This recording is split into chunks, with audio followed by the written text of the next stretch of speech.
Welcome back to Sledgehammer Horror, guys. I am Ken Sledge, and let's talk horror. Now, today I am joined by the amazing Dolby Zaccarelli. Dolby, how you doing today, man? I'm doing pretty well. How about you, man?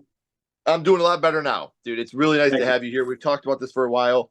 To finally make this connection and make it happen, super, super important to me. But before we talk about why you're here, I would like for the people that don't know you to get to know you a little bit. We actually got associated because you were a part of the movie Aphasia, which actually and I did a review on. How did you actually get connected with the project? I actually did a short film for them called Divine Inspiration. And behind the scenes, they liked my deadpan, dry humor. So they thought I was a good fit for the character that I played in Aphasia, just naturally through that. And I became friends with Brandon and Jill through that movie as well. So that's basically how I got into the Aphasia movie. Dude, and your character definitely was a light. He was so funny and just how dry he was. I would like to see maybe a prequel based Oh yeah. entirely on him and what happens in his life. So, I made a joke saying like I went from that movie looking like Peter Steele to getting my hair cut finally and looking like I haven't even hit puberty yet. but dude, it worked out so perfect in the way we talked about it in the review. And obviously, we're not going to spoil anything here because the movie's still so fresh. And the last thing we'd want to do Yeah. is spoil it for people. But there's a scene of you fighting a little demon. And Yeah.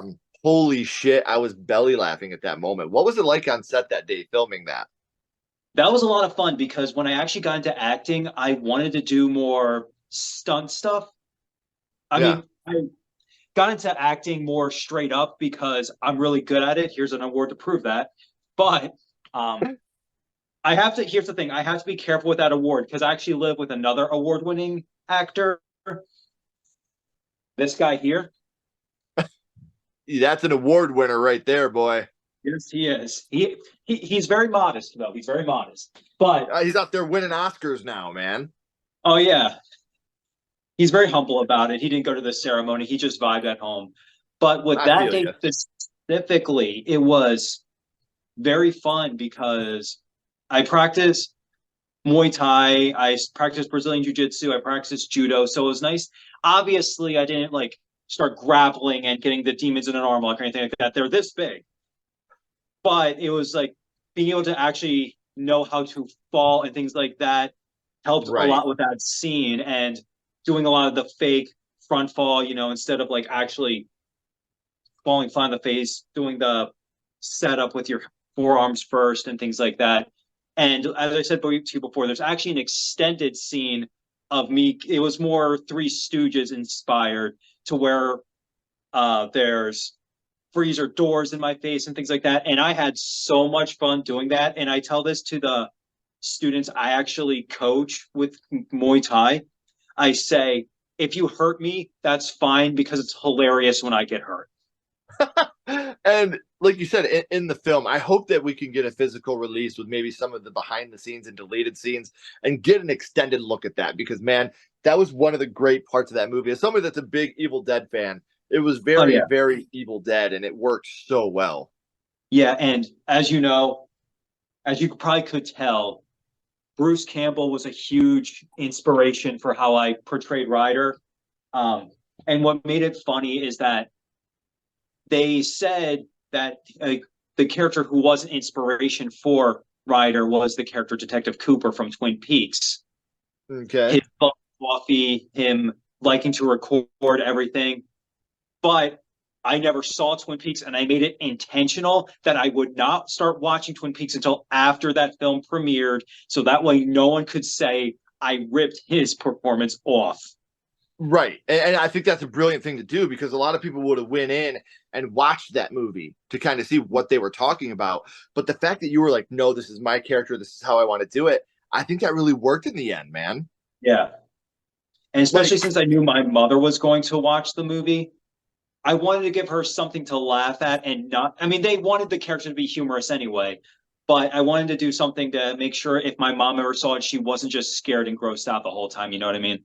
right, absolutely. And now, obviously, I know there's no spoilers here, obviously, but if they were open to the idea of a prequel centered around you, would you be interested in doing that? Of course, yeah.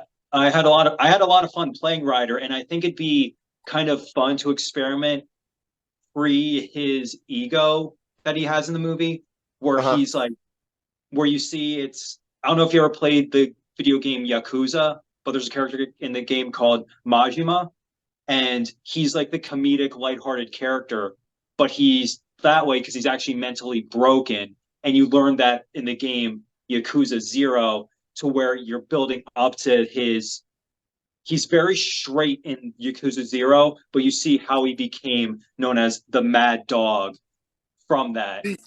And I would love to see how you became Ryder, like how he became him. Because there's little hints about, you got a real messed up past and stuff like that. So to see how that came into fruition would be a really cool thing to do. So, I mean, guys, jerks, if you're listening, we're petitioning for it. So, in order for you to be in horror movies and do stuff like that, Dolby, horror had to start for you somewhere. So now, my friend, I Yes. would like to go back to the past and talk about what it was that got you started in the horror genre, your first horror movie. And Dolby, your first horror movie was? Phantom of the Megaplex, the Disney Channel original movie. While it's technically not a horror film, that was definitely the movie I saw that made me go, that made me kind of, I think, started putting the seeds into me enjoying horror. That and another Right. movie called Cry Baby Lane, which was a Mhm. Nickelodeon horror film. That one was actually a little bit more creepy, up to the point of where parents apparently petitioned and they wiped that movie from existence for years and it never re-aired until like 2011, I think. Lame. I know, because I remember I really Lamos. liked that movie, Right. Um, well, I mean, you said the first one was called, what was it? Phantom of what? the Megaplex. Phantom of the Megaplex. And the thing I think is whether it's, horror adjacent, straight up horror, or gateway horror like Phantom of the Megaplex, it's still horror and it got you Yeah, it started on this journey. So, do you remember about how old you were when you had seen it? was probably like 8 or 9. Still, in a very young age, very impressionable age. Mm-hmm. And we know, yeah, obviously, Disney Channel movie, things like that. But do you remember who you were with the first time that you had seen it? Oh, it was just, I think I was either probably watching with my mom or dad at the time, or I was probably even by myself, because Disney Channel every Friday would have a new episode of a show or a new Disney Channel original movie. And I remember seeing the pseudo trailers for like the behind the scenes stuff to make it as interesting as possible. And I was like, oh, that looks so cool, because Mickey Rooney is actually in the movie. Oh, And nice. they did this thing in the in the production and like behind the scenes production stuff, where they said maybe Mickey Rooney's the Phantom of this, and he just goes, "Well, that's right, I could be the Phantom." I was like, "Oh no!" And like you have to imagine 9-year-old me. Oh my goodness, he's Right. the Phantom. That's so awesome, man. And again, getting your blood flowing at such a young age, ready for Yeah. that. So I've never seen it, so I'm not going to be able to contribute much to this conversation, my friend. And I couldn't find it to own on physical media. So, do you remember which scene it was that affected you the most? Uh, Even as a kid, I didn't find the movie scary because it was more fun than anything. But the scene that stood out to me is that the movie takes place within a movie theater, and it's all building up to this premiere, and the Phantom of the Megaplex is trying to cause as much havoc as possible. So, Okay. like in a weird kind of, think of like the Joker or something like that, where he's just pure chaos. Obviously, not as radical as the Joker, or as Sure. actually scary as the Joker is, but he's basically doing this thing where in each movie, all these movies are like fake movies within the megaplex, but like there's a movie about like a tornado that's happening, and he causes all the fans to just go off kilter in the theater. There's a movie where, and then like the main movie for the premiere is called Midnight Mayhem, a horror movie. And this stood out to me because they have a pseudo trailer for it where I can't remember the exact quote, but I just remember it says, "This time it's real," and the face just turns around as the face of this devil. He starts laughing and it explodes. Oh, That has nice. lived rent free in my head for like 15 years now. Oh, dude, that's so awesome. Because, like you said, like those are scary moments when you're a kid. Yeah, You know, when you're a kid and you're getting into this stuff, like those are moments that you look back on now as an adult and they seem almost goofy or tame. yeah, You know, but when we're kids, you know, we got to remember it's easy to lose that imaginative feeling. But you know, yeah, when we're 8, 9, 10, we've never seen anything like this before. So it's yeah. new to us. So to see a devil head laughing and exploding, yeah, that's going to be traumatic as hell for you, man. I totally feel you. I'm not shit talking that at all because I probably would have Yeah. felt the same way. Like, and Um, one thing about me is that I was, even as a kid, I was never scared of ghosts because I grew up in a very Christian home. And the one thing my dad always said is ghosts are absolutely not real.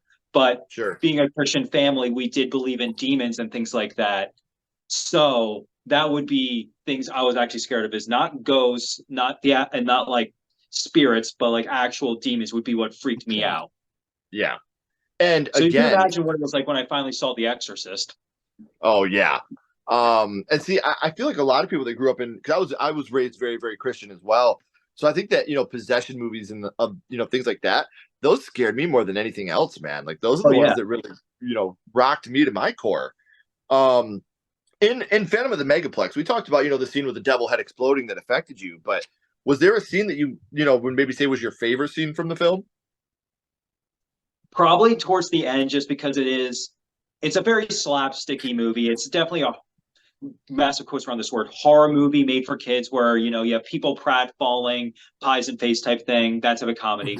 Probably my favorite part of the movie though was when throughout the movie they have like a sword in the stone type thing, and it's supposed to be a gimmick of a theater. If you pull out the sword, you get free movies for the month or something like that. Okay. And he's trying to pull out the sword, and then this one guy, just the janitor of the theater, he just comes up and he says, well, you could pull that off and pull that until your arms fall off, or I can just do this, and he flicks a switch and the sword just comes right out. And I That's remember I hilarious. laughed so hard at that moment because it's just like, yeah, that guy would know about that. Just breaking that fourth wall too, like how they do these tricks. You know, because Yeah, as a kid, we always wonder, like, how the hell do they do this? You know, so yeah, to see them actually breaking that fourth wall and showing us how these type of tricks are done, you know, circus tricks and stuff like that, that had to be a really cool moment for you too, man. yeah, absolutely. Well, as we all know, right now, especially in Hollywood, remakes, requels, sequels, kind of all the rage. You know, people are putting their Yeah. eggs in those baskets now. Is Phantom of the Megaplex something that you would like to see remade today? I would say yes if they were willing, because I would want the original to be a very important little piece of fun history. But I have this thing where I think it'd be cool if they actually tried to make a genuine horror movie out of it. Because there Sure. is something there. The ingredients are there for a real horror film, but it's meant to be for like really young kids. So I understand what it being a more lighthearted movie. But if they ever went back and said, I want someone at Disney said, I want to remake this movie, but we are going to play it as a horror film first and foremost. Because I think that could actually work.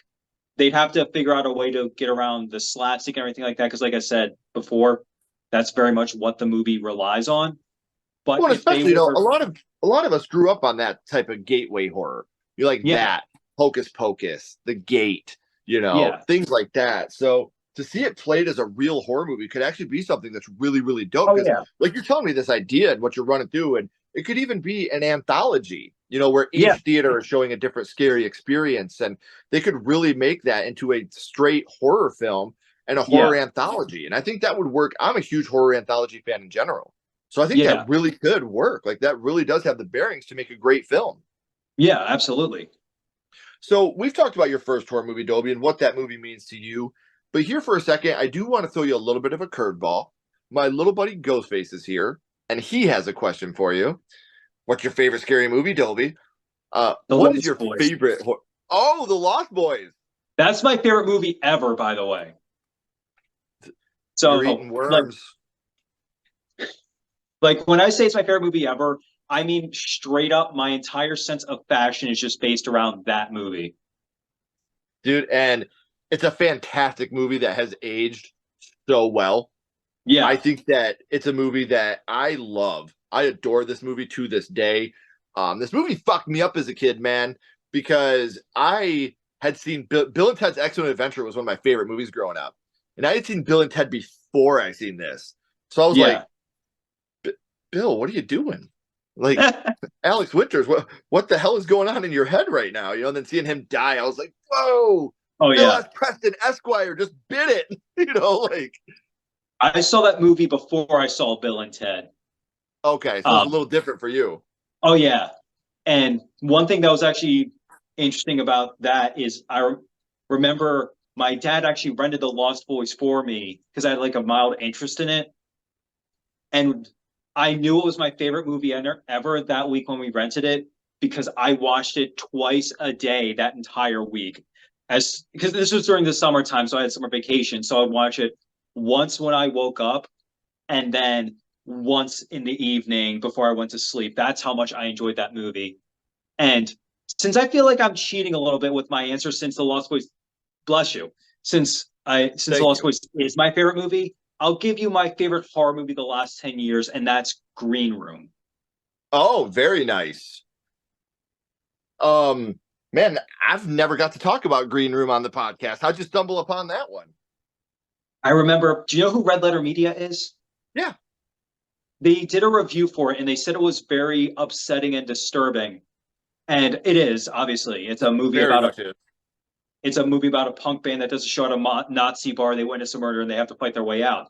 But I was just kind of curious about it because I remember seeing just random stills for it on Facebook at the time. It was just, how Facebook will just throw random advertisements for random stuff. And when they Yeah. actually reviewed it, I was like, okay, I got to go out and see this movie. And thankfully, it was actually playing at theaters near me. And my friend and I, we actually wound up showing up late, but we didn't miss much of it. We only missed the opening when they were doing the interview.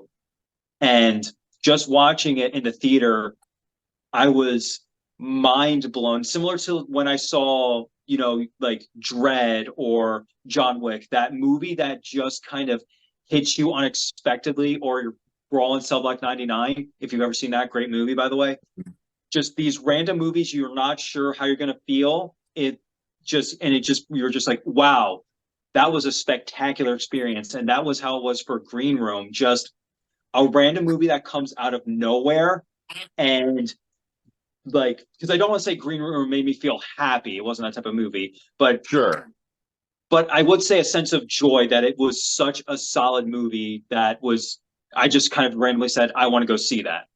Right. And then having that, that verification of, yes, I made the right choice.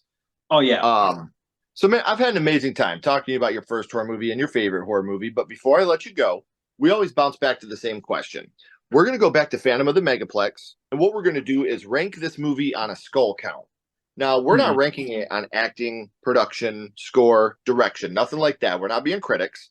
All we're Yeah. doing here is ranking this movie on how much it affected you on your first viewing. So 0 skulls being not effective, 5 being extremely effective.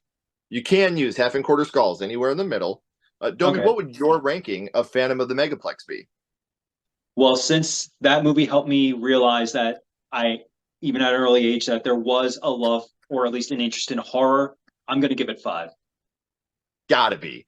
Gotta be. And I always say that. Like, I feel like your first horror movie always has to be a 5 in one way or another, man, because it really puts you on the path of where you're going today. So, I know I said it at the beginning, guys, but we're at the end of the third act now. The credits are about to roll and the curtain's about to drop.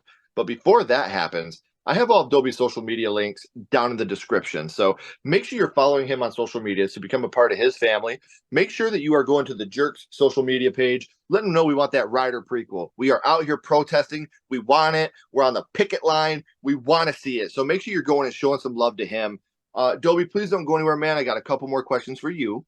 Yeah. Everyone else, if you haven't already, please like and subscribe. It really does help build the channel more than you know. And follow Sledgehammer Horror on social media. Our links are down in the description as well. But until next time, keep talking horror, stay what you are, and we'll see you guys soon.